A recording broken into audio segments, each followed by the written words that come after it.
మాఘపురాణం 27వ అధ్యాయం. పూర్వము భృగుమహాముని వంశమందు వృక్షక అను కన్య జన్మించి దినదినాభివృద్ధి పొందుచుండెను. ఆమె దురదృష్టవంతురాలు కాబోలు. పెండ్లి అయిన వెంటనే పెండ్లి కుమారుడు చనిపోయెను. వృక్షక తన దురదృష్టమునకు దుఃఖించి విరక్తిభావంతో ఇల్లు విడిచి గంగానదీ తీరమునకు పోయి ఆశ్రమము నిర్మించుకొని శ్రీమన్నారాయణుని గూర్చి తపస్సు ప్రారంభించెను. ఆ విధంగా చాలా సంవత్సరములు ఆచరించుట వలన అనేక మాఘస్నాన ఫలములు ఆమెకు దక్కెను.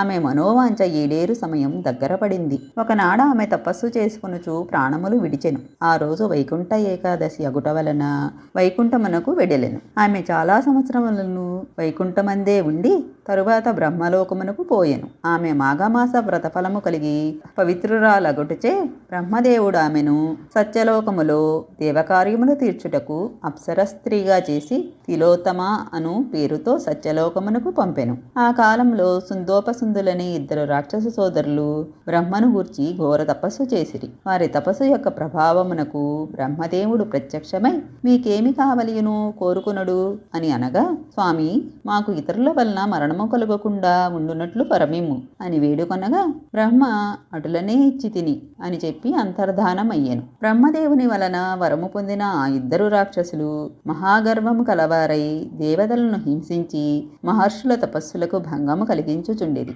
యజ్ఞయాగాది క్రతువులలో మాంసం రక్తం పడవేసి ప్రజలను నానా బీభత్సములు చేయుచుండిరి. దేవలోకముపై దండెత్తి దేవతలందరినీ తరిమివేసిరి. ఇంద్రుడు మొదలగు దేవతలందరూ సత్యలోకమునకు వెళ్లి బ్రహ్మను వేడుకొని, మహానుభావ, సుందోపసుందులనే రాక్షసులకు మీరిచ్చిన వరములతో గర్వము కలవారై తపస్యాలురను బాధించుచు దేవలోకమునకు వచ్చి మమ్మందరను తరిమి చెరసాలలో పెట్టి నానా బీభత్సం చేయుచున్నారు గాన వారి మరణమునకు ఏదైనా ఉపాయము ఆలోచించుము అని దేవేంద్రుడు ప్రార్థించెను. బ్రహ్మ దీర్ఘముగా ఆలోచించి తిలోత్తమను పిలిచి, అమ్మాయి, సుందోపసుందులను రాక్షసులకు ఎవరి వలనను మరణం కలుగదని వరం ఇచ్చియున్నాను.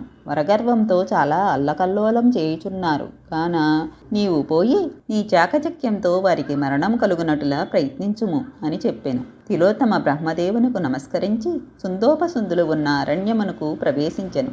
ఆమె చేత వీణ పట్టుకుని మధురమైన పాటలు పాడుకొనుచు ఆ రాక్షస సోదరులున్న నివాసమునకు సమీపంలోనే తిరుగుచుండెను. వీణానాదమును ఆమె మధురగానమును విని సుందోపసుందులు తిలోత్తమను సమీపించిరి. ఆమె ఎటు పోయినను అటు, ఎటు తిరిగినను అటు ఆమెను అనుసరిస్తూ ప్రేక్షకుల వలె వెంటాడుచుండిరి. ఆమెను నన్ను వరింపుము అని తిలోత్తమను ఎవరికి వారు ప్రతిమలాడసాగిరి. ఓ రాక్షసాగ్రేసులారా, మిమ్ములను పెండి ఆడుట నాకు ఇష్టమే.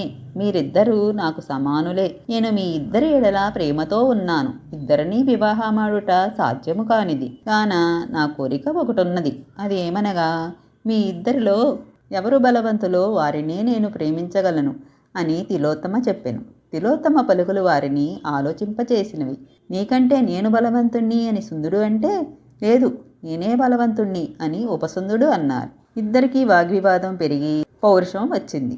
మనిద్దరిలో ఎవరి గొప్పో తేల్చుకుందాం అంటూ ఘోర యుద్ధానికి తలపడ్డారు. గదా యుద్ధము, మల్ల యుద్ధము చేశారు. పలు రకాల ఆయుధాలతో పోరాడుకున్నారు. చివరిగా కత్తి యుద్ధం చేస్తూ ఒకరి కత్తి మరొకరి కంఠానికి ఖండించడంతో ఇద్దరూ చనిపోయారు. వారిద్దరూ మరణించడంతో దేవతలందరూ సంతోషించారు. తిలోత్తమను పలు విధాలుగా శ్లాఘించారు. బ్రహ్మదేవుడు కూడా సంతోషించి, తిలోత్తమ, నీ చాకచక్యంతో సుందోపసుందుల పీడను తొలగించావు.